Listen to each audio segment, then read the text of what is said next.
Vamos a estar estudiando hoy Esperanza de Sanar. Vamos a estar viendo la historia de Eliseo y Naamán. Naamán, aquel general del reino sirio que padecía de lepra. Vamos a estar estudiando el libro Segunda de Reyes, de los versículos del capítulo 5, desde el 1 hasta el 14. Vamos a ir leyéndolo progresivamente, son muchos versículos, según vamos viendo la historia, vamos a ir estudiando cada versículo y el pastor Waco nos va a ir explicando qué enseñanza hay en ese versículo para nosotros. Así que, pastor Waco, bienvenido a nuestro programa, un saludo a nuestra audiencia y entonces comenzamos con la lectura de los versículos. Bueno, un saludo para todos mis hermanos y amigos. Feliz de estar nuevamente con ustedes. Hemos estado orando para que estos minutos sean realmente una bendición para ti y para mí. Amén, amén. El versículo 1 dice, Naamán, general del ejército del rey de Siria, era varón grande delante de su señor y lo tenía en alta estima, porque por medio de él había dado Jehová salvación a Siria. Era este hombre valeroso en extremo, pero leproso. Bueno, hablaremos entonces de Naamán. Y cuando hablamos de Naamán, no estamos hablando de cualquier persona, sí, porque estamos hablando de un personaje que era prácticamente el segundo del reino sirio. Imagínense ustedes una persona que ocupa, en cuanto a poder, era el segundo hombre más poderoso después del rey en el imperio sirio. Ahora, cuando hablamos del imperio sirio en ese momento de la historia, estamos hablando de una potencia mundial en ese momento. Es como si estaríamos hablando del país más poderoso de la tierra. Vamos a llamarlos Estados Unidos, ¿no? O cualquier otro país poderoso. Ser general de un ejército o de una nación mundialmente poderosa no es ser cualquier persona. Entonces por ahí nada más empezamos de que estamos hablando de un personaje importante. Pero el texto describe aún más. Dice que Naamán no solamente era general del ejército del rey de Siria, sino que era gran varón. Gran varón era una manera de referirse a las personas que tenían altos títulos académicos. Lo que quiere decir que Naamán era un hombre intelectualmente muy calificado. Había recibido los títulos más importantes de las universidades de su época. Por eso dice que era gran varón. Pero no solamente era un general y un gran intelectual, sino también dice el texto ahí que su señor lo tenía en alta estima. ¿Quién le tenía en alta estima? El rey. Quiere decir que él había escalado las alturas sociales más privilegiadas. Era amigo del rey. Imagínense ser amigo del rey. Entonces, podríamos decir que socialmente era amigo del rey, ¿no? Intelectualmente era gran varón. Y militarmente, pues era el general, ¿no? Pero no solamente eso. El texto dice aquí que por medio de él, el Señor había dado salvación a Siria. Es decir, era un héroe nacional. Gracias a Naamán se habían logrado las victorias más importantes del imperio sirio. Entonces era un héroe en vida, ¿no? Era un héroe nacional. Y no solamente un héroe nacional, el texto termina diciendo que también era valeroso en extremo. Valeroso en extremo, es decir, en la lengua hebrea se usa, no hay superlativo. Si nosotros estaríamos leyendo aquí en hebreo, diría que era valeroso, valeroso, valeroso. Para nosotros en español sería que era valerosísimo, ¿no? Es una manera de decir que era muy valeroso. En otras palabras, era valiente. Entonces, enumeremos las características de Naamán. Era general del imperio más poderoso de la tierra. Era intelectualmente muy capacitado. En tercer lugar, dice que socialmente era amigo del rey. Además, era un héroe nacional. Y para cerrar ese ramillete de virtudes, Naamán era valeroso, extremadamente valiente. Pero, hay un pero. Hay un pero. Dice que era leproso. La vida del cuerpo de Naamán se estaba cayendo literalmente a pedazos. Porque la lepra es una enfermedad que no solamente traía dolor al cuerpo, sino que arrancaba la carne. Literalmente, ser leproso era morirse de a pedazos. Y el Naamán se estaba muriendo de a poco. Wow. Se estaba muriendo de a poco. Apreciado amigo, apreciado hermano que me escuchas. En la vida se puede alcanzar de todo. Puedes haber alcanzado una buena posición social, una buena posición intelectual, una buena posición económica. Puedes haberlo alcanzado todo. Naamán era un hombre que lo había alcanzado todo. Pero tu vida puede estar completamente llena de una lepra que te está causando dolor, que te está matando. Detrás del traje que inspiraba respeto y temor del traje de general, había un ser humano que se estaba muriendo de a poco. Naamán estaba muriendo. Y posiblemente hay muchas personas que dicen, yo lo he alcanzado todo, pero no soy feliz. Yo tengo buena posición económica, un buen trabajo, una buena posición intelectual, pero no eres feliz. Tal vez hay una lepra que te está carcomiendo, que te está matando. Esa era la persona de Naamán. Un gran hombre con un mal interno que lo estaba matando. El versículo 2 nos presenta otro protagonista en esta historia. Nos dice, y de Siria habían salido bandas armadas y habían llevado cautivo de la tierra de Israel a una muchacha, la cual servía a la mujer de Naamán. Y esta muchacha dijo a su señora, si rogase mi señor al profeta que está en Samaria, él lo sanaría de su lepra.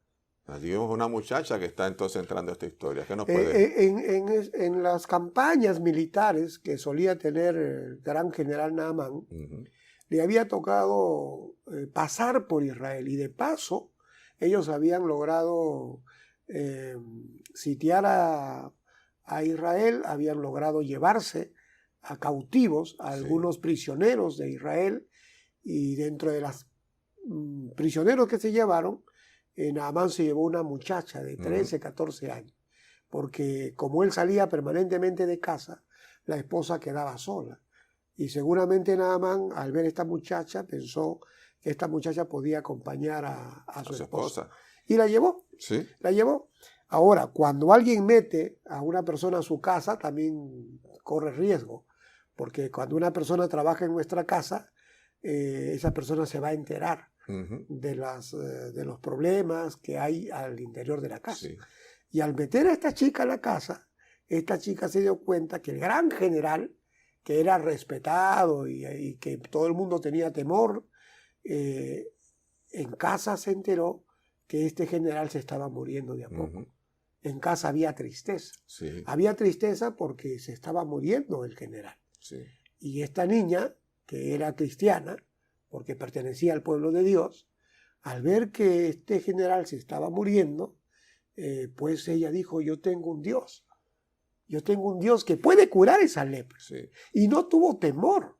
A pesar que era una niña humilde, tal vez no tenía la estatura intelectual de Naamán, no tenía el poder de Naamán, era apenas una niña cautiva, prisionera, una sirviente de Naamán. Se acercó a la señora y le dijo, señora, no sufra más. Allá en Samaria hay un Dios maravilloso, un Dios poderoso que puede sanar a su esposo. Sí. Tal vez estoy hablando a un cristiano, una cristiana. No importa la edad que tengas. Esta niña tenía 13, 14 años, pero tenía la valentía de poder enfrentarse al gigante Naamán y decirle, allá en Samaria, allá hay un Dios poderoso que puede sanar. ¿Sabes, amigo cristiano? Tú tienes, en ti hay un tesoro maravilloso. Dios ha puesto en ti el poder del cielo para poder sanar y aliviar el dolor de tanta gente en este mundo. Ojalá tú puedas tener el valor que tuvo esta muchacha de abrir su boca para decir que hay salud en Dios. Amén. El versículo menciona a Samaria. Usted ha mencionado Siria, Israel, pero también menciona que en Samaria hay un profeta. ¿Qué era este lugar de Samaria? Bueno, Samaria era una de las naciones, parte del pueblo de Israel, ¿no es cierto? Y ahí en ese momento estaba viviendo el profeta Eliseo. Una región de Israel, por decirlo Una región, así. sí. Ok.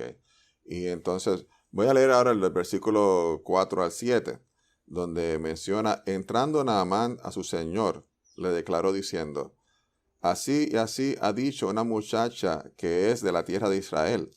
Y le dijo al rey de Asiria, anda, ve y yo enviaré cartas al rey de Israel. Salió pues él llevando consigo 10 talentos de plata y 6,000 piezas de oro y 10 mudas de vestido.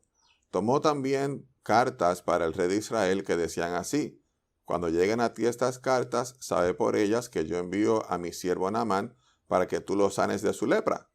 Luego que el rey de Israel leyó las cartas, rasgó sus vestidos y dijo, ¿soy yo Dios que mate y dé vida para que éste envíe a mí a que sane un hombre de su lepra? Considerad ahora y ved cómo busca ocasión contra mí. Vemos entonces que ahí el rey de Siria le envió una carta al rey de Israel. Y el rey de Israel entonces se lo ve como algo negativo en ese momento. Es importante esta sección del pasaje porque Naamán, que era amigo del rey, cuando recibe la información de la niña, va y le habla al rey, le dice, mira amigo, esa niña, esa pobre niña de Israel que me he traído para que esté con mi esposa, dice que mi lepra puede sanar. Él está feliz. Ahora yo me imagino que el rey le dice, nada más, pero tranquilo, tú eres un intelectual, tú eres una persona preparada. ¿Cómo vas a hacerle caso a una niña ignorante de Israel? Esa niña, ¿qué sabe? Tú sabes que la lepra es una enfermedad incurable. Pero Naamán le dice, bueno, pero esa niña dice que puedo sanar. Y el rey dice, pues está bien, no te preocupes. Le dice, yo te autorizo que tú lleves, le dice que lleve plata, oro, vestidos. En otras palabras, usa los recursos del Estado, porque más importante es tu salud, Naamán. Y entonces tuvo que llevar plata, vestidos, oro, y todo un personal y carruajes para poder ir a Samaria a buscar a este profeta que lo pudiera sanar. Y llevó, pues dice, no solamente oro, plata y vestidos, sino que el rey, su amigo, le dijo, mira, yo te voy a escribir una carta. Ahora, yo quiero que entiendan una cosa, cómo actúan los poderosos. Los poderosos creen que las personas pueden solucionar sus problemas con una carta. Yo te voy a dar una carta, pensando de que porque el rey le da la carta, él va a encontrar salud. ¿Cuánta gente a lo largo de mi vida pastoral he encontrado gente que piensa que la solución a sus problemas es una tarjeta de un senador, de un congresista, de un gobernador? A veces creemos que si nos asociamos con gente poderosa, nuestra vida va a cambiar. Y en este caso, el rey cree que con una carta, porque así son las personas que no tienen Dios, piensan que con oro, con plata, o con vestido, o con alguna carta de recomendación, se va a poder conseguir la salud. Y bueno, se trataba de Naamán, que era un hombre que no tenía a Dios. Era su manera de actuar. Así que cargando todo aquello, se fue para Samaria para encontrarse con Eliseo. Bueno, y, claro, con el rey primero. Y cuando llegó a buscar a Eliseo, pues llegó y se presentó ante el rey de Israel. Ahora, que el rey de los sirios actúe de la manera como lo hemos descrito es normal, porque no conoce a Dios. Pero uno espera que el rey de Israel tenga otra conducta.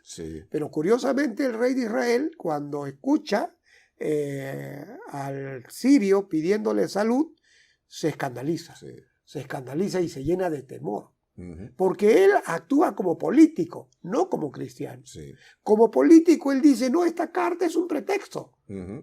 Esta carta es un pretexto. Lo que está buscando el rey de Siria es tener un problema conmigo para que vengan y puedan entren en guerra, y entonces está buscando un pretexto para... O sea, si tú no sanas a Naamán, yo te voy a atacar. Exacto. Tienes que sanarlo o te ataco. Él dice, me están amenazando. Hay una lectura política a la carta, pero no hay una lectura de fe. No ve detrás de esa carta a un hombre necesitado. Solamente ve una artimaña política que está buscando para venir en guerra con él. Y entonces el rey de Israel comienza a temblar. Y era natural, porque estaba enfrentándose a una potencia mundial en ese momento, y comienza a temblar, ¿no? Así termina la segunda escena, ¿no? Sí. Los sirios eran los vecinos del norte de Israel, estaban al norte de Israel. Así que dice el versículo 8 al 10, cuando Eliseo, el varón de Dios, oyó que el rey de Israel había rasgado sus vestidos, envió a decir al rey, ¿por qué has rasgado tus vestidos?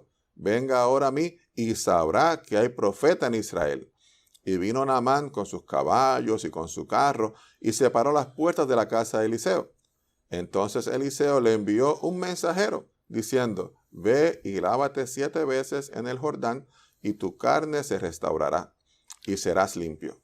Entonces, como el rey de Israel estaba con miedo, estaba con temor, y por eso que el texto dice ahí que rasgó su vestido. Rasgar el vestido era una señal de miedo, una señal de temor. El rey no sabía, ¿qué voy a hacer yo? Este me pide que yo sane a su general leproso. ¿Y quién puede sanar una lepra? ¿Acaso soy yo Dios? Claro, él no era Dios, pero él tenía un Dios. ¿Qué diferencia la actitud del rey de Israel con la actitud de la niña que vivía en la casa de Naamán? Ella sabía que había un Dios que podía sanar a Naamán, pero el rey, que es no solamente el gobernador político, sino también una imagen de fe para el pueblo, porque era una nación teocrática, era cristiana, ahora esté con miedo. Pero Eliseo, al darse cuenta del miedo que tenía el rey de Israel, le dice, dile al sirio leproso que venga a mí. Mándamelo a mí. Si tú no tienes la capacidad de tener fe y estás temblando, dile al sirio que venga a mí. Y entonces Eliseo tiene que ir, Naamán va hasta donde está Eliseo. Pero miren cómo va. Va con sus caballos, va con la comitiva. Porque los hombres poderosos como Naamán no andan solos.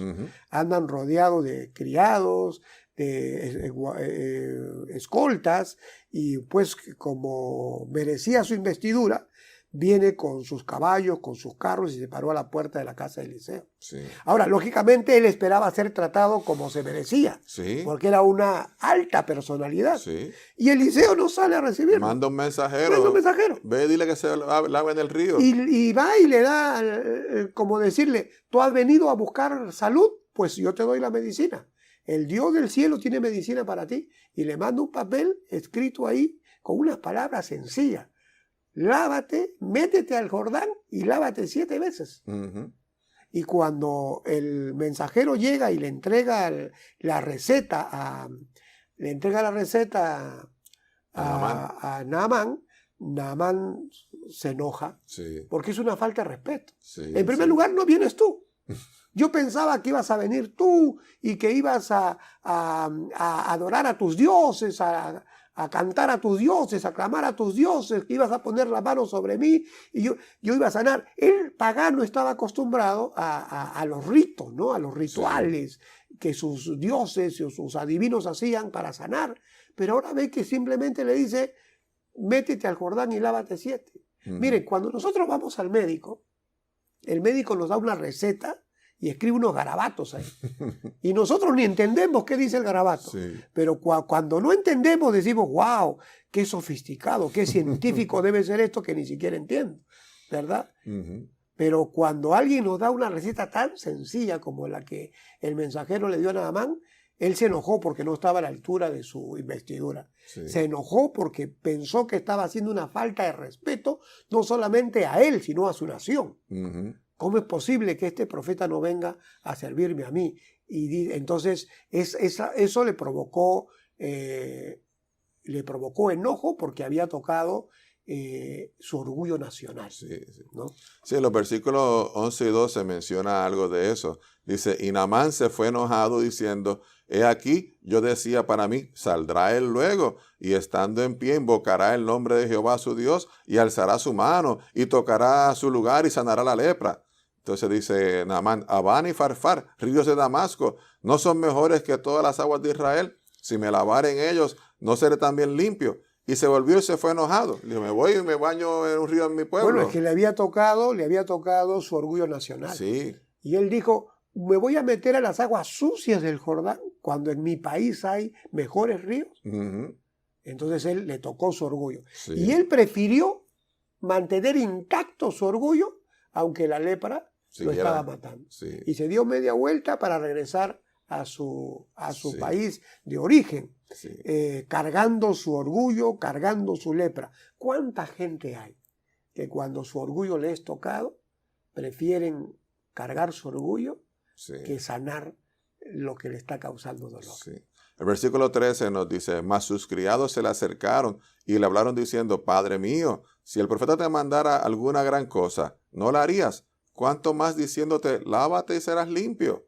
Se le están convenciendo de que vaya. Qué maravilloso tener gente que trabaja con nosotros, que sea gente correcta. Sí. Porque a veces las personas que trabajan para nosotros, para alegrarnos, nos dicen sí, sí, amén, amén, para alegrar al jefe. Sí. No importa que el jefe esté hablando incorrectamente, lo apoyan ciegamente. Sí. Pero hay buenos trabajadores, hay buenos asesores, que cuando el jefe no está actuando bien, tienen la capacidad de decirle, jefe, no estás actuando bien.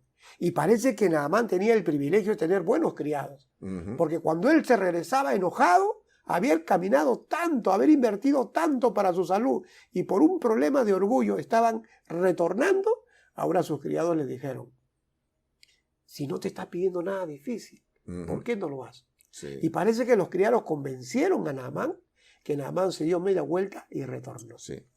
Él entonces descendió y se zambulló 7 veces en el Jordán, conforme a la palabra del varón de Dios, y su carne se volvió como la carne de un niño y quedó limpio. Naamán entonces, convencido por sus criados, da media vuelta, humillado, retorna al profeta, le dice, voy a meterme. Sí. Y conforme a la palabra de Dios, se metió al Jordán y se zambulló 7 veces. Sí. Algunos se escandalizan porque alguien se bautiza 2 veces. Ajá. Pero el Señor le pidió a Naamán que se bautizara 7 veces. Y él metió su cuerpo bajo el agua 7 veces. Aquí literalmente se bautizó, o sea, sumergió, se zambulló, porque el bautismo es sumergir el cuerpo. Sí. Se sumergió en el agua 7 veces y a la 7ª vez, cuando sacó el cuerpo, el cuerpo de Naamán quedó limpio, limpio, limpio. Apreciado amigo, apreciado hermano, apreciada familia, el Señor quiere lavarte, quiere limpiarte. Si tienes alguna cosa que está acabando con tu vida, a pesar que lo has logrado todo, sientes que no eres feliz, es porque el Señor quiere darte la posibilidad de tener una limpieza total. Y así como aquella muchacha, yo te digo, hay un Dios maravilloso que puede ponerle fin a esas tormentas que están acabando con tu vida. Ve al Jordán y zambulla ahí tu vida. Bautízate en el nombre del Padre, del Hijo y del Espíritu Santo. Y para ti habrá un nuevo día. Para ti habrá un nuevo amanecer. Para ti habrá la oportunidad de ser un hombre o una mujer de bien. Amén. Que Dios te bendiga. Amén. Amén.